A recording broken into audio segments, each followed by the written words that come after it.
Okay, here we go. Fill the glass about 3/4.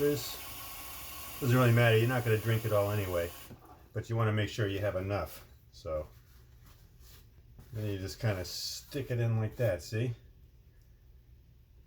Sort of cup it around like that. It's got a little cavity, can you see that? And then just do this. Breathe a couple times.